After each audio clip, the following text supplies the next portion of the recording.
favor, abra sua Bíblia no texto de Marcos, capítulo 5. Evangelho segundo Marcos, capítulo 5. Nós vamos ler um texto muito conhecido, mas Deus tem algo muito específico a falar aos nossos corações. Marcos, capítulo 5, a partir do versículo 21. Marcos, capítulo 5, a partir do versículo 21. Antes de lermos o texto, eu trouxe aqui alguns livros, que nós escrevemos. 2 anos atrás nós lançamos esse daqui, O Discípulo Autêntico. Ele foi prefaciado pelo Russell Shedd. Não sei quantos dos irmãos conheceram o Dr. Russell Shedd. Para ele prefaciou esse livro, e para ele é o livro que fala sobre, mais completo, que fala sobre a teologia bíblica da realidade do ser discípulo. Então, é um livro que vai te trazer uma consciência bíblica sobre o desafio de ser um discípulo de Cristo. Então, um livro muito legal, certamente vai acrescentar muito a tua caminhada de vida cristã. Quantos aqui querem crescer mais ainda no ministério? Glória a Deus. Esse livro também fala sobre isso, a linguagem do crescimento ministerial. Tem uma perspectiva bíblica e histórica sobre o crescimento no ministério cristão. Também é um livro que vai edificar a tua vida. Esses 2 livros foram lançados pela editora Abba Press, que é editora que tem os direitos da Bíblia King James. Então serão materiais que vai edificar a tua vida. E esse aqui também, irmãos, esse aqui está fresquinho, nós lançamos agora há poucos meses. Líderes que crescem e influenciam. Deus, Ele quer que o teu crescimento seja completo. É importante nós compreendermos que crescimento, na perspectiva de Deus, ele caminha junto com a influência. Nós vamos perceber ao longo da história do cristianismo, que onde quer que a igreja cresceu também a influência, a sociedade foi transformada, a comunidade foi transformada, e esse livro vai comentar um pouco sobre isso. Você pode estar adquirindo, vai ser a bênção para o teu ministério. Não sei se o pastor Bruno Monteiro tem esses livros, mas isso aqui é um presente para o senhor, pastor. No nome de Jesus, espero que você goste. Amém. Marcos capítulo 5, a partir do versículo 21, diz assim: E passando Jesus à outra margem, juntou-se a ele grande multidão, e ele estava junto do mar. E eis que chegou um dos principais da sinagoga, por nome Jairo, e vendo, fala comigo, prostrou-se aos seus pés. Olha só que coisa interessante. Ele o viu e prostrou-se aos seus pés. E rogava-lhe muito, dizendo: Minha filha está moribunda, rogo-te para que venhas e imponha as mãos sobre ela, para que ela seja sarada e viva. Vamos pular lá para o versículo 35. Estava ele falando ainda, quando chegaram alguns do principal da sinagoga, que disseram: A tua filha está morta, por que incomodas o mestre? E Jesus, tendo ouvido tais palavras, disse ao principal da sinagoga: Não temas, crê somente. Fala comigo, não temas, crê somente. E não permitiu que alguém o seguisse, senão Pedro e Tiago e João, irmão de Tiago. E tendo chegado à casa do principal da sinagoga, viu Jesus o alvoroço, os que choravam e os que pranteavam muito. E entrando lhe disse: Por que estáis alvoroço e chorais? A menina não está morta, mas dorme. E riam dele. Porém ele, tendo feito sair todos, tomou consigo o pai e a mãe da menina e os que estavam com ele, e entrou onde a menina deitava. E tomando pela mão, disse: Talita cumi, que traduzindo significa: menina, a ti te digo, levanta-te. E logo a menina se pôs-se a andar, pois tinha 12 anos. E todos ficaram sobremaneira admirados. Amém? Vamos orar? Pai, bendito seja o teu nome nessa noite. Obrigado pela tua palavra, obrigado pela tua verdade, obrigado pela tua unção nesse lugar. Agora clamamos para que tu possas vir com um poder extraordinário, e que esse poder possa gerar em nós uma transformação, capaz, Senhor, de moldar o nosso estilo de vida, capaz de moldar a forma que nós enxergamos as coisas, e que possamos ser aquilo que o Senhor sempre sonhou que sejamos. Obrigado por esta noite. Então fala-nos com poder e autoridade, no teu santo e sublime nome. Amém e amém. Glória a Deus. Queridos, vida cristã é algo fascinante. Sempre quando eu estudo textos que falam sobre a jornada de vida cristã, sempre quando eu procuro compreender a forma de Deus trabalhar com o seu povo, nós vamos perceber, irmãos, que vida cristã, ela é uma junção de coisas espirituais e naturais. A vida cristã é uma proposta que nos desafia a viver sobrenaturalmente de forma natural. Essa é a proposta da vida cristã. É importante que você entenda isso. É viver sobrenaturalmente de forma natural. O que isso significa, irmãos? Significa que tudo aquilo que nós não vemos, mas existe e está lá à nossa disposição, precisa ser uma realidade no nosso dia a dia. Nós somos cidadãos dos céus andando nesse mundo. Essa é a proposta da vida cristã. Nós somos um grupo de pessoas que temos negócios nesse mundo, temos relacionamentos nesse mundo, mas nossa mentalidade, nossa perspectiva, a nossa cultura, o nosso padrão de vida não pertence a esse mundo. Isso nos dá uma grande vantagem. Diga glória a Deus. Por que nos dá uma grande vantagem? Porque tudo que nós conhecemos veio à tona do espiritual. Nós sabemos que o reino espiritual é muito mais intenso do que o reino material. Você vê na igreja, por exemplo, casais que outrora estavam perdidos, à beira da destruição, do rompimento, e eles vieram para a igreja, entregaram suas vidas a Jesus, e Deus começou a operar um milagre transformador em suas vidas. Quantas pessoas aqui já conhecem testemunhos assim? Olha só, é comum, por quê? Porque quando ocorre uma conexão com os céus, a nossa vida física, ela é influenciada por essa conexão. A conexão por meio da fé aos céus, ela faz com que nós possamos vencer os processos que nos conduzem ao milagre, por exemplo, ou ao crescimento, ou ao avanço. Eu costumo dizer que nós estamos vivendo num tempo onde o mundo, a carne e o diabo criaram diante de nós cenários onde possibilidades de milagres, de conquistas, de avanços, são quase que ínfimos, são pequenos. Daí que entra uma ótica sobrenatural. Aí que entra a fé. Algo tão simples, mas que nós ainda precisamos compreendê-la. No século XVIII tinha um grande pregador chamado Charles Spurgeon. Ele pastoreou uma igreja do mundo na época. Ele pregava diariamente para 20 mil pessoas. E num de seus sermões ele falou o seguinte, que a fé é difícil por ser tão fácil. E ele continuou falando que nós tropeçamos normalmente nos assuntos que nós achamos ser mais fácil. Mas, irmãos, aplicar a fé, uma fé que traz à existência as coisas sobrenaturais, no natural, ela faz, de fato, um desafio. Viver uma fé bíblica é um desafio. E hoje eu quero falar exatamente sobre essa fé.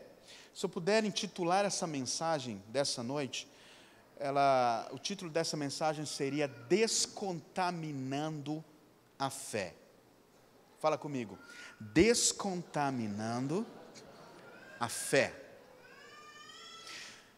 Toda mudança de cenário, ela passa por um processo. Todo milagre, ou a maioria dos milagres, eles são concretizados por meio de processos. E nós precisamos entender muitas vezes como ocorrem esses processos. Isso em todas as áreas da nossa vida, seja ministerial, seja acadêmica, seja profissional, seja familiar. Toda mudança de cenário, ela passa por um processo. É importante entendermos que nesse processo, às vezes o cenário pode piorar. Às vezes o mundo, a carne e o diabo vai gerar situações para tentar contaminar a nossa fé em meio a esse processo de mudança de cenário, em meio a esse processo de milagres, eu acredito que você está aqui porque você crê que Deus pode fazer milagres. E se você crê que Ele pode fazer milagres, é interessante que você compreenda que muitos milagres são concretizados por meios de processos. E nessa caminhada, nesse processo, o mundo, a carne e o diabo vai tentar contaminar a tua fé. Vamos analisar a partir do texto que nós abrimos aqui. Primeiro, o texto fala de um principal da sinagoga, um grande líder. Ele estava vivendo um cenário desfavorável. Ele estava num ambiente completamente desfavorável.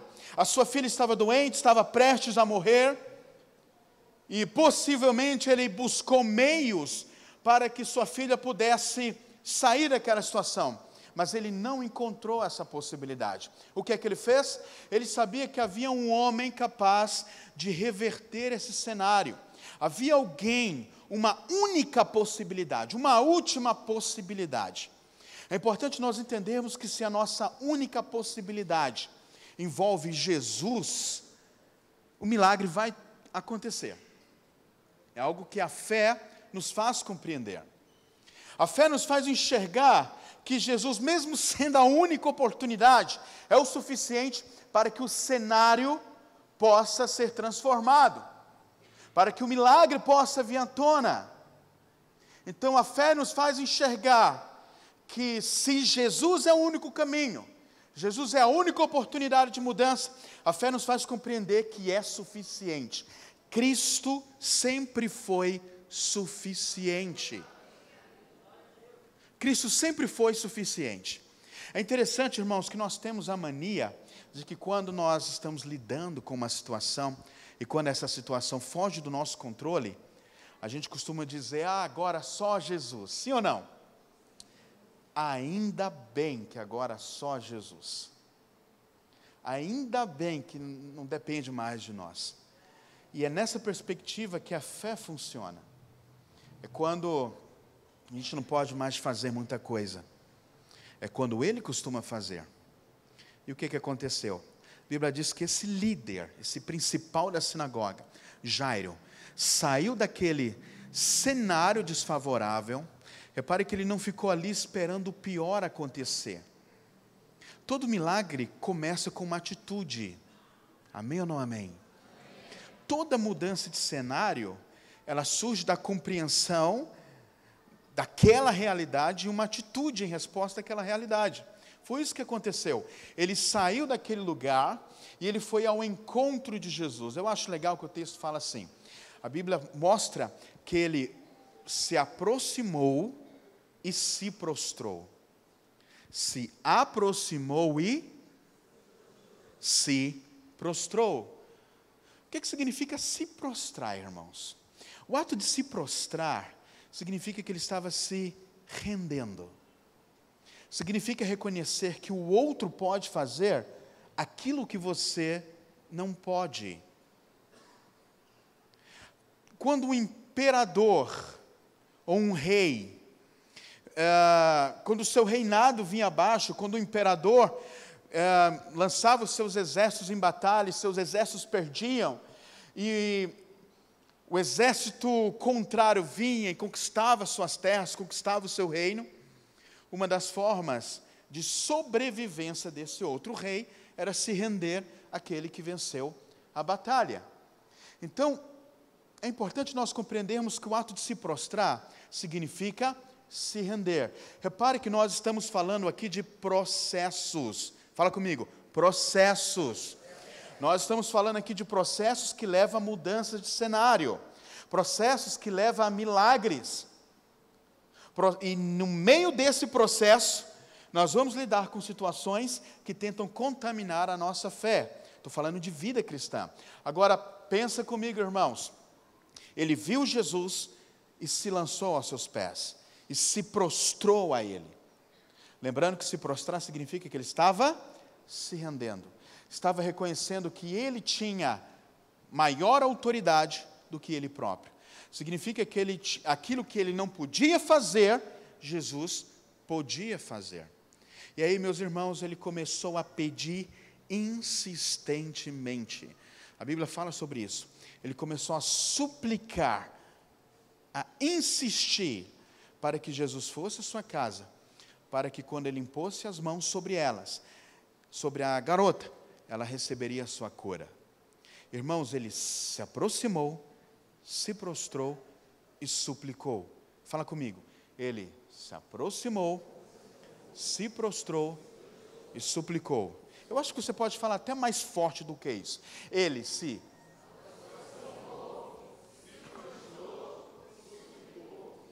Olha onde o milagre começa.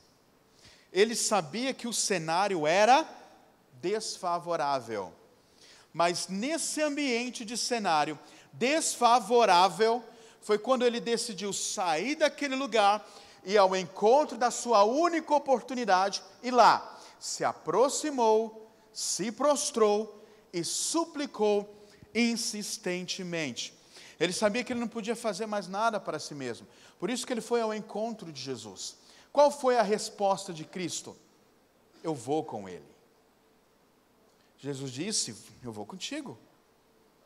Queridos, você saber que Jesus é a única oportunidade da tua vida. Você se render a Ele. Quando você ora, deixa eu te explicar uma coisa. Quando você ora, quando você pede uma coisa para Deus, é por isso que Ele tem prazer em liberar suas bênçãos. É por isso que Ele tem prazer em responder o seu povo. Porque quando você ora, você está reconhecendo aquilo que Ele pode fazer. Então quando você pede alguma coisa para Deus, o pedir é um ato de adoração. Porque quando você pede, você reconhece aquilo que Ele é capaz de fazer, aquilo que Ele pode fazer. É por isso que Jesus nos ensina a pedir, dai-se-vos-á. Porque quando você pede, você reconhece aquilo que Ele pode fazer. E tudo que Deus faz por você, irmãos, todas as orações que Ele responde, toda vez que o Senhor vem com cura na tua vida, todas as vezes que Ele libera uma bênção profissional, familiar, queridos, isso recai na glória dEle. Ele faz isso porque quando Ele trabalha a teu favor, Ele é glorificado. Então tudo que Deus faz tem propósito. E o propósito é a revelação de sua glória. Então, meu irmão, quando você for orar, quando você for pedir para Deus, peça, porque Ele tem prazer em ouvir o seu povo. Ele tem prazer em se revelar ao seu povo. Porque a tua bênção, fala para o teu irmão, a tua bênção revela a glória de Deus. Ele faz questão de te abençoar, porque a tua bênção mostra aquilo que Ele é. Aí o texto nos diz que Jesus foi com ele. E grande multidão o seguia comprimindo. Versículo 24 fala sobre isso. Grande multidão o seguia comprimindo. Lá no versículo 35, esse milagre é o único milagre das Escrituras que é interrompido por outro milagre. Entra em cena aquela mulher do fluxo de sangue. Você conhece a história. O milagre de Jairo é interrompido e entra em cena um outro milagre, a mulher do fluxo de sangue, que há 12 anos pressupõe-se que ela havia investido tudo que ela possuía para alcançar a sua cura durante 12 anos e não alcançou. E bastou ela ir até Jesus, tocar na orla de suas vestes. Irmãos, vale muito mais um momento de investimento em Cristo do que 12 anos de investimento no mundo. É um princípio que você precisa levar no teu coração. E ela investiu, ela se esforçou para ir até Jesus, até que o milagre acontecesse em tua vida. Então aquela mulher recebeu a cura, e ela começou ali a falar de Jesus. Jesus perguntou, quem me tocou? Você conhece a história? Aquela mulher se apresentou e começou ali uma conversa, e essa conversa entre Jesus e aquela mulher é interrompida. O texto diz que falava ele ainda, com essa mulher. Falava ele ainda, quando chegaram alguns da casa do chefe da sinagoga, a quem disseram, por que incomodas o mestre? A tua filha já morreu. Olha que situação.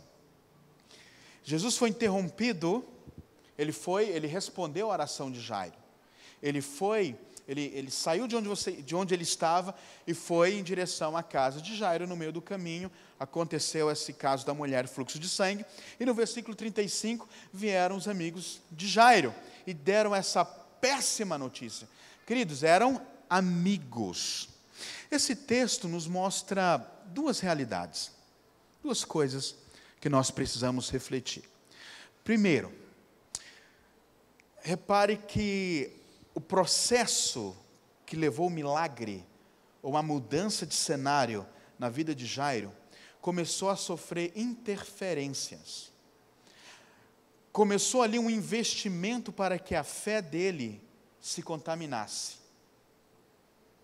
E é interessante nós observarmos que eram amigos que se aproximou dele e deu a notícia. Amigos, quantos querem ter amigos assim?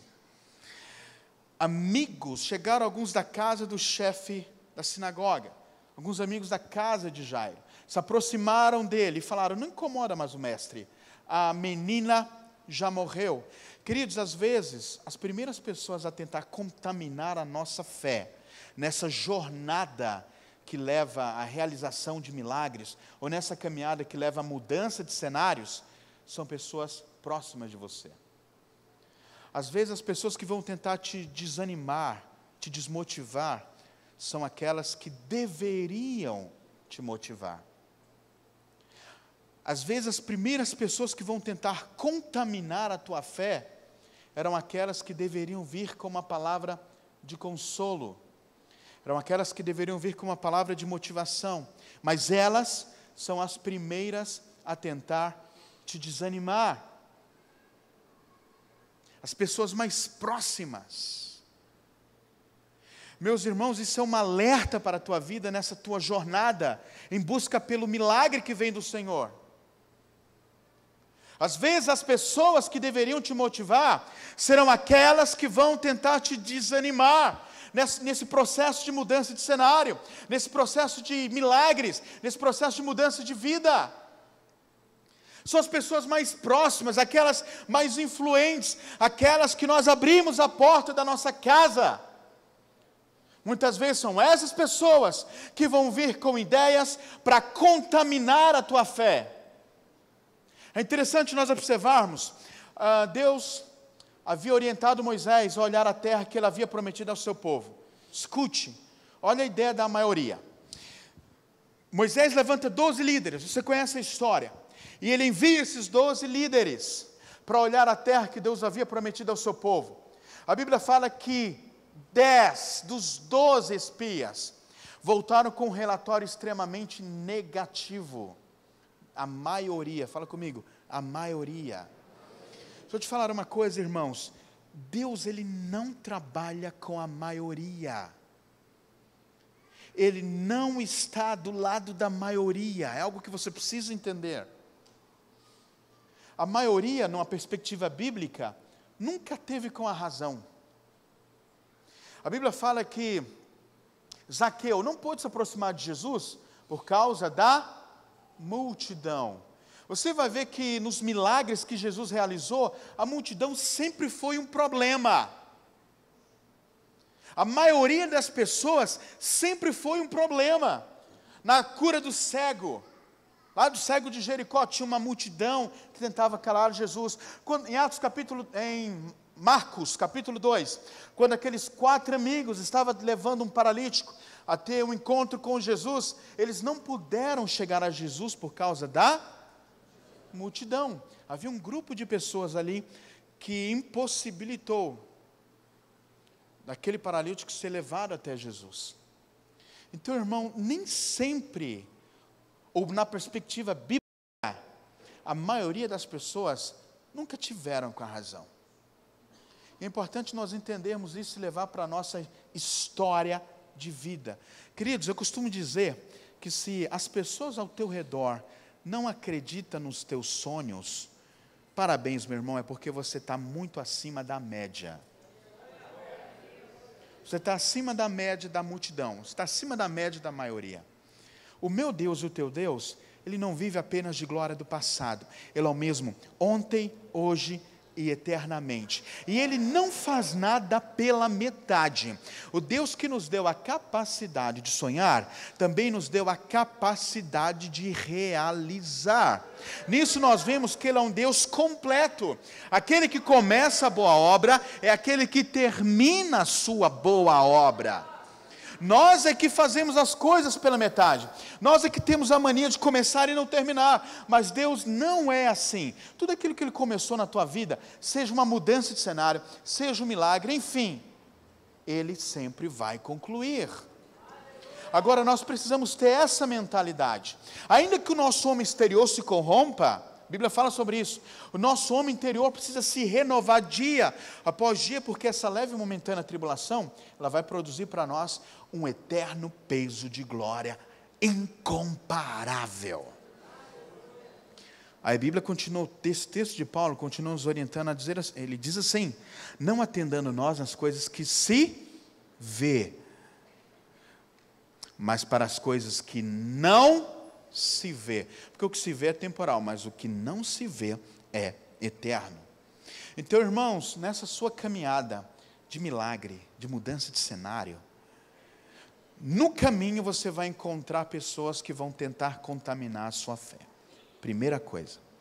Segunda coisa, repare, meu irmão, que a situação piorou. Quando Jairo foi ao encontro de Jesus, pensa comigo, a filha dele estava doente. Quando Jairo saiu de sua casa e foi ao encontro de Jesus, sua filha estava doente. Mas quando Jesus atendeu a sua oração e foi com Jairo, a situação piorou. Faz assim comigo, ops. E agora, irmãos, a situação piorou. Olha só que situação. Pensa comigo, sabe naqueles momentos que você está buscando algo, está buscando um milagre para a tua casa, um milagre para a tua saúde, você vem na igreja, faz uma campanha, você jejua, você mobiliza intercessores para estar orando com você, e a situação parece que piora. Quando já tiveram essa sensação? Comigo isso acontece direto, irmãos. Acontece com vocês também? Deixa eu ver, levanta a mão. Então, queridos, foi isso que aconteceu com Jairo. Ele foi ao encontro de Jesus, ele se aproximou, se prostrou, suplicou, Jesus foi com ele. No meio do caminho, a situação piorou. E agora? O que fazer? Queridos, o que mais conforta o nosso coração é saber que Jesus, as Escrituras falam assim, que aqueles que creem, ou para aqueles que creem, ainda que esteja morto, viverá. Se eu fosse você, eu dava um glória a Deus. Isso significa, glória a Deus. Isso significa que Deus não depende de uma situação se ela piorou ou não. A perspectiva de Cristo é diferente da nossa. Para Ele, tanto faz algo que esteja vivo ou algo que esteja morto. Ele está acima de tudo isso. Ele não depende da piora ou da melhora de uma situação para agir. Ele só vai depender da tua fé. Ele não vai depender se algo que estava vivo morreu, ou se um projeto na tua vida que você tanto planejou, tanto arquitetou e acabou não dando certo nesse momento. Acontece que Deus, Ele não depende dessas situações para agir. Ele sempre trabalha com propósitos. Deus, Ele não faz nada de forma impensada. Ele não faz nada sem propósito. E Ele é tão soberano, Ele está tão no domínio da situação. Às vezes Ele permite que coisas morram na nossa vida, só para mostrar para nós que Ele tem poder de ressuscitar. Então, se você está caminhando aí, uma jornada, em busca do seu milagre, em busca de uma mudança de algum cenário da tua vida, meu irmão, não se preocupe, coisas ruins vão acontecer. Não se preocupe, as coisas vão piorar. Fala para o teu irmão, não se preocupa não, vai ficar pior. Não se preocupe. Queridos, a caminhada de vida cristã é muito legal, é muito interessante, irmãos. Eu acredito que Deus permite que situações piorem na nossa caminhada. Primeiro, irmãos, porque é quando a situação piora, é quando nossa fé é aperfeiçoada. O Salmo 119, versículo 71, o salmista vai dizer assim: foi bom eu ter passado pela aflição, pois só assim compreendi os desígnios de Deus. Olha, ele está glorificando a Deus. Paulo em Romanos capítulo 5 fala assim, justificados, pois, mediante a fé, temos paz com Deus, por meio do nosso Senhor Jesus Cristo, pelo qual obtivemos acesso pela fé a esta graça, e não somente isso, olha o que Paulo diz, nos gloriamos nas próprias tribulações. Quantos de vocês podem dizer isso? Nos gloriamos nas tribulações, mas tem uma razão, Paulo fala assim, sabendo o que? As tribulações produzem perseverança, experiência, no grego caráter forjado, experiência, esperança. Então Deus, às vezes, Ele permite que as situações piorem na nossa vida, só para que possamos ter maturidade, só para que a nossa fé se aperfeiçoe. Uma outra situação, Deus permite que situações ruins, ou coisas piorem na nossa jornada aí, em busca do milagre, só para que a nossa fé seja desafiada. Deixa eu te falar uma coisa, a fé é uma espécie de músculo espiritual, e ela precisa se movimentar para que ela possa se fortalecer. Além disso, você já deve ter ouvido falar muito isso aqui com os preletores que vêm sempre aqui na igreja. É importante que você entenda que os problemas, ela gera possibilidades que instigam capacidades que antes nós sabíamos que não existia em nós. Os desafios nos traz um poder de criatividade, nos torna criativos. Vou te dar um exemplo, eu falei aqui de Marcos capítulo 2. Esse texto de Marcos capítulo 2, mostra que 4 amigos estavam levando um paralítico para ter um encontro com Jesus. Quando eles se aproximou na casa onde Jesus estava, eles não podiam entrar na casa, havia uma multidão que interrompia portas e janelas. Amém ou não amém? Você conhece o texto. Agora, o que aconteceu ali? Eles olharam para o cenário e falaram, vamos para casa? A gente tentou. Foi isso que aconteceu? Não, vamos voltar, porque você vê, a multidão não deixa a gente entrar. Não deu certo, a porta está fechada. Foi isso que aconteceu? Sabe o que aconteceu, irmãos? Eles olharam o cenário de novo. Fala para o teu irmão, aprenda a olhar o cenário e busque novas possibilidades. É importante que você esteja aberto para buscar novas possibilidades. Esteja aberto para tentar de novo uma situação. Esteja aberto para olhar o cenário, irmãos. E às vezes Deus permite que situações piorem na nossa vida, só para mostrar para você que Ele tem um outro caminho que Ele quer que você faça. Só para mostrar para você que Ele quer que você dê um pouco mais de si mesmo. Ou só porque Ele deseja despertar em você uma capacidade de ser uma pessoa criativa. E aqueles 4 amigos foram muito criativos. Escute, eles olharam lá para o cenário, buscaram uma possibilidade, subiram na casa de Pedro, não sei como eles fizeram aquilo, sem derrubar o paralítico, mas subiram na maca, destelharam a casa na altura onde Jesus estava, desceu o paralítico, ali o milagre aconteceu. Então, irmãos, Deus permite que coisas piorem nessa nossa jornada, porque Ele tem propósitos muito específicos para fazer. E nós precisamos estar abertos a esses propósitos específicos do Senhor. Qual foi a resposta? Sabe o que a Bíblia diz?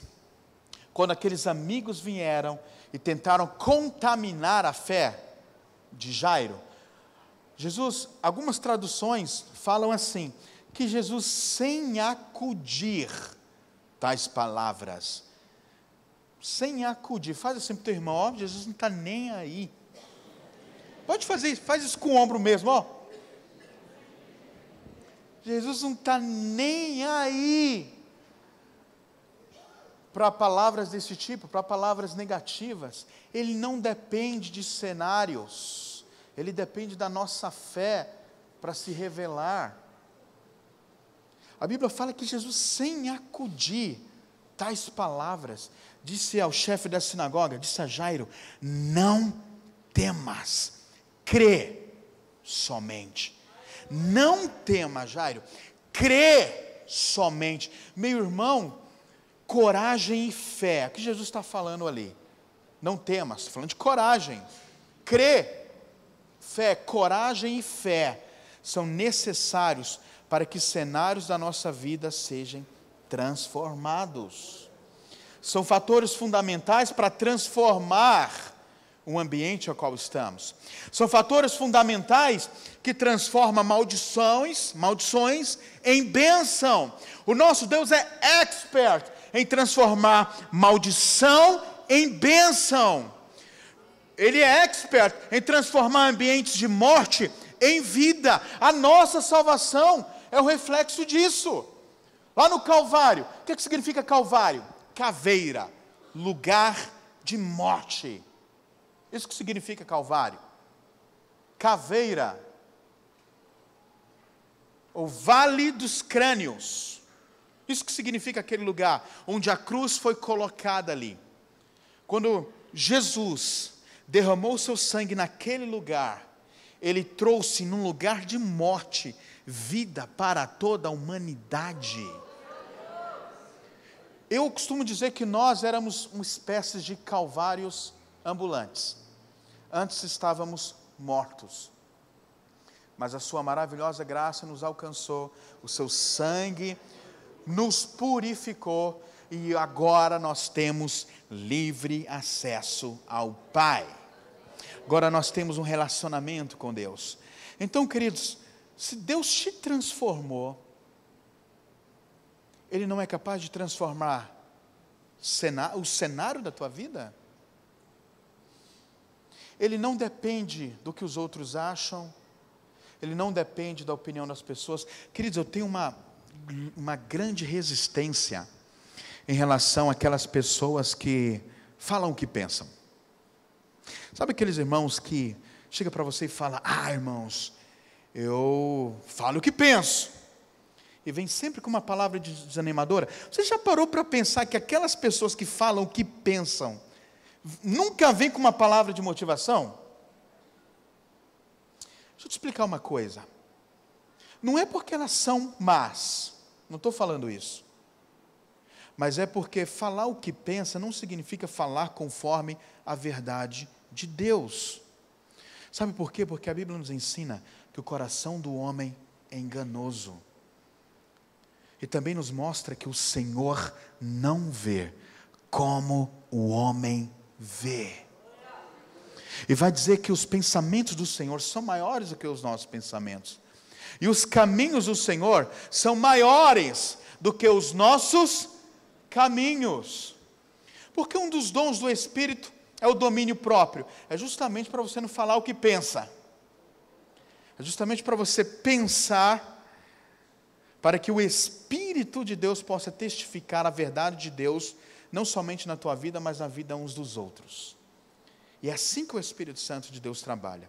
Esse caso que eu citei, de Moisés, que enviou seus 12 espias, 10 voltaram e falaram o que pensavam. A Bíblia diz que Caleb fez calar o povo e diz, nós iremos e certamente prevaleceremos.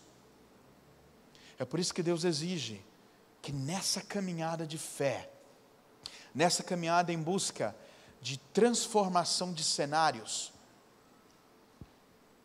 Ele exige que a nossa fé seja provada com a nossa coragem. Tem que ter coragem. Tem que ter coragem, irmãos, para olhar para um cenário desfavorável e saber que aquilo ali não é o fim. Tem que ter coragem e fé para olhar para uma situação de enfermidade na tua vida e saber que aquilo não é o fim. Deixa eu te falar uma coisa, havia um garoto de 11 anos, escute o que eu vou te dizer. Ele tinha 11 anos de idade, lá de Brasília.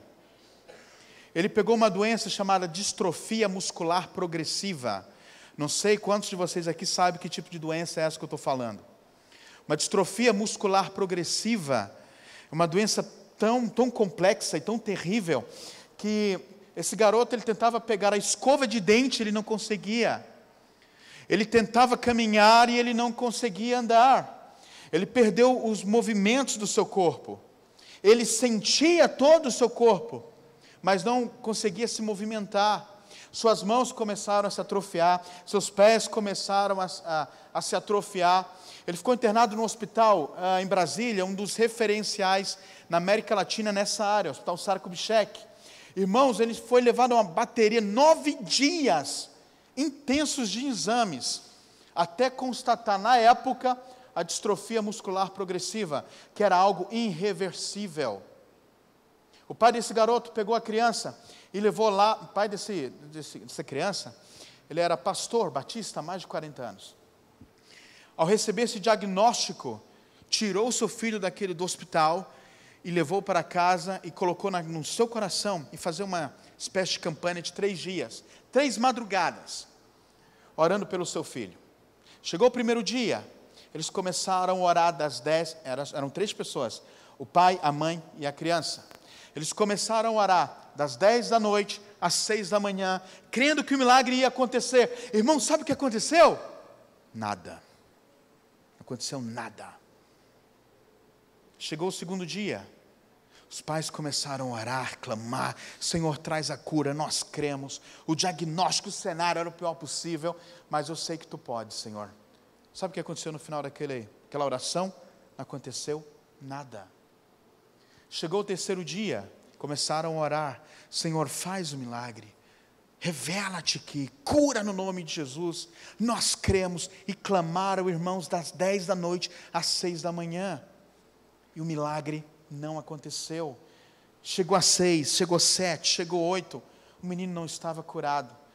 Antes de ir embora, o casal começou a cantar uma música muito conhecida num cantor cristão, que a Batista conhece, aquela música assim: sou feliz com Jesus, sou feliz com Jesus, meu Senhor. Não sei se vocês conhecem, mas quem é batistão antigo vai conhecer. Irmão, eles começaram a cantar ali, crendo, e só sei que em determinado momento, estavam todos de pé, todos adorando, ou seja, naquele momento, o garoto havia recebido a sua cura, ele não sabe como, a única coisa que ele sabe é que ele já estava de pé, e daquele momento em diante, ele já passou a viver a sua vida normal. E Deus faz essas coisas, irmãos, creia. Eu amo esse testemunho, porque eu era aquele garoto de 11 anos, e agora eu estou aqui falando com vocês.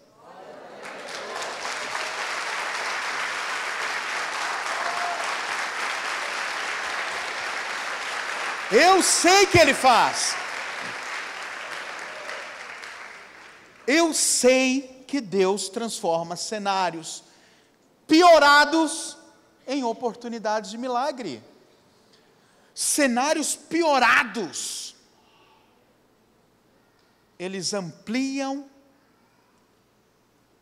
o poder ou a manifestação do milagre. Então, meu irmão, se o cenário piorou, se uma situação ficou pior, queridos, é porque o milagre vai ser muito maior. Guarda isso no teu coração. Não é para, o cenário piorado não é para contaminar a tua fé. É para você compreender que Deus faz. O que aconteceu? Havia uma multidão que seguia Jesus, já estou terminando. Havia uma multidão que seguia Jesus. Daquela multidão, Jesus chamou 3. Ele não permitiu que a multidão o acompanhasse. Da multidão chamou 3 pessoas de fé. É importante que você entenda que nesse processo de mudança de cenário, nesse processo de milagres, você compreenda que os seus relacionamentos são fundamentais para blindar a tua fé. Amém ou não amém? Amém. Seus relacionamentos te ajudam nesse processo de cura, nesse processo de milagre ou de mudança de cenário. Seus relacionamentos são fundamentais. Relacionamentos são tesouros. Por isso que Jesus chamou 3 de uma multidão. Não permitiu que os demais o acompanhassem. Chegaram na casa de Jairo. Pensa comigo, irmãos. Chegaram na casa de Jairo. Viu Jesus um grupo de pessoas que estavam em alvoroço. A Bíblia fala que eles choravam e pranteavam muito. Eles estavam desesperados. A menina morreu, e agora? Aí veio Jesus e falou assim: por que estás em alvoroço e chorais? A criança não está morta, mas dorme. E aconteceu um negócio muito esquisito, irmãos. Mega esquisito. Como é que um grupo de pessoas, pensa comigo, como é que um grupo de pessoas que estão chorando desesperadamente pela morte de uma menina, vem Jesus e lhe traz uma verdade, e do choro começam a rir. Parece um ataque, o último e desesperado ataque de Satanás, uma espécie de ataque psicológico. Como é que um grupo de pessoas que estavam desesperados, chorando, passam a rir, passam a zombar? O que aconteceu? Mais uma vez Jesus mandou que todos saíssem dali. Queridos, Jesus fez uma promessa. Ele disse que aquele que crê verá a glória de Deus. O que não crê é aquele grupo de pessoas que vai ouvir falar. Aquele grupo de pessoas que não tem testemunho. Vide testemunho dos outros. Está entendendo? Sim ou não, irmãos? Então, por isso que Jesus tirou todo mundo dali. O que aconteceu? Ficou na casa Jesus, o autor do milagre, a garota morta, o alvo do milagre, Jairo e sua esposa, que era o pai e a mãe da criança, e os 3 amigos. Havia ali o autor do milagre, um grupo de pessoas que criam no milagre, o pai e a mãe que eram autoridades, e a menina, o objetivo do milagre. Isso aí já dá uma outra mensagem para um outro momento. Mas depois de tudo isso, ufa! Faz assim para o teu irmão, ufa! Depois de tudo isso, o milagre aconteceu. Depois de tudo isso, a menina ressuscitou. E sabe qual é melhor? Aquele grupo de pessoas que ficaram zombando quando Jesus entrou com a palavra, aqueles amigos que chegaram em Jairo e falaram: por que incomodas o mestre? A menina já morreu. Repare que Jesus nem estava incomodado. Mesmo assim eles vieram e falaram: por que incomodas o mestre? Tua filha já morreu. Todos eles, a Bíblia fala, que ficaram sobremaneira admirados. Isso significa que todas aquelas pessoas que tentaram semear, contaminar a sua fé, todas aquelas pessoas que foram contra uma verdade que você sempre acreditou, todas as pessoas que ao invés de te ajudar, de te dar uma palavra de motivação, vieram com desânimo, todas elas tiveram que, como diz o Zagalo, tiveram que engolir seco o que Deus faz com aqueles que crê. E vai ser assim na nossa jornada de vida, irmãos. O nosso Deus, Ele faz, Ele não depende de situações, Ele não depende se algo piorou ou melhorou, Ele não trabalha dessa maneira. Ele não depende se a maioria acredita ou não, Ele não depende se a palavra foi a mais desanimadora ou não. Ele sempre trabalha com a sua vontade, é por isso que Ele é soberano, e a sua vontade vai prevalecer, e a vontade que Ele tem para o seu povo, irmãos, é a melhor possível. A Bíblia diz que é a boa, perfeita e agradável. É por isso, irmãos, que Ele não depende de mais nada, Ele só depende da tua fé. E Ele Quer saber se a tua fé está ou não contaminada? Aprenda a blindar a tua fé. Nessa caminhada de mudança de cenário, irmãos, muita coisa vai acontecer. Muita coisa ruim, como eu falei no início. Pessoas não vão acreditar. Vão até interromper o milagre no meio do caminho. Mas no final de tudo isso, irmãos, se você continuar firme naquele que te falou, o resultado final são milagres. O resultado final é a mudança de cenário. O nosso coração precisa estar aberto para isso. Não há nada que Ele não possa fazer. Ele está acima de toda a intelectualidade, toda a capacidade humana. Deus, Ele está tão acima da nossa capacidade de pensar, que nem as Escrituras falam sobre Ele. A Bíblia dá indicações daquilo que Ele faz como tratamento em relação ao seu povo. Moisés levantou a questão, o que eu vou dizer para eles? Em nome de que Deus? Moisés, eles não vão compreender muito bem. Eu sou o que sou e acabou. Ele está acima de toda a compreensão. E é esse Deus que você precisa se agarrar, e saber que Ele é poderoso para fazer infinitamente mais. Eu vim aqui nessa noite trazer essa palavra para você. Talvez você esteja aí numa caminhada, em busca de um milagre. Milagre na sua saúde, ou nas suas finanças. Milagre em relação à sua vida acadêmica ou profissional, não sei, familiar, ministerial. Você está numa caminhada. Talvez você esteja vivendo tudo isso, buscando uma mudança de cenário, em todas essas áreas. Deixa eu te falar, meu irmão. A compreensão desse processo é fundamental. Lembra que eu disse no início, toda mudança de cenário passa por processos. E nesse processo, coisas vão acontecer. O cenário até pode piorar. As pessoas mais próximas de você podem tentar desanimar, te desmotivar, pode vir com uma palavra negativa para você. Enfim, mas você não depende disso. Saiba que aquele que atende às suas orações, aquele que começou a boa obra, aquele que iniciou, aquele que plantou no teu coração a semente da fé, ela vai fazer brotar. Ele vai fazer germinar, vai brotar, vai crescer, e os resultados você vai ver. Isso é a vida, é uma vida sobrenatural. É por isso que eu falei no início, nós estamos nesse mundo, mas nós não somos dele. Nós estamos num outro nível. Queridos, a fé precisa te colocar, ministrei muito isso esse final de semana. A fé precisa te tirar do nível do questionamento.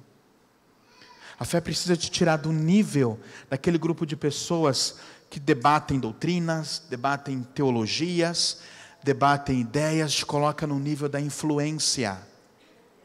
Quando você está no nível da influência, você não vai perder tempo discutindo coisas que não vai alimentar a tua fé. A fé te faz subir o nível. A vida espiritual é uma vida vivida num outro nível, no nível de influência. Como é que é isso? Quanto mais espiritual você for, quanto mais elevado for a sua fé, menos natural, menos carnal você vai ser. E quanto mais espiritual você for, em consequência disso, você vai passar a ter, pelo seu contato maior com as coisas espirituais, pela fé, você vai poder trazer à tona do espiritual para o físico. Isso é influência. E é nesse ambiente que o Senhor nos ensina a viver. Essa coragem, é essa fé incontaminável. Que você possa blindar a tua fé com a palavra de Deus. E que nessa jornada, nessa caminhada em busca desse milagre, irmãos, acredite, ainda que o cenário, ainda que esteja morto, viverá. Essa é a promessa. Fica de pé, vamos orar.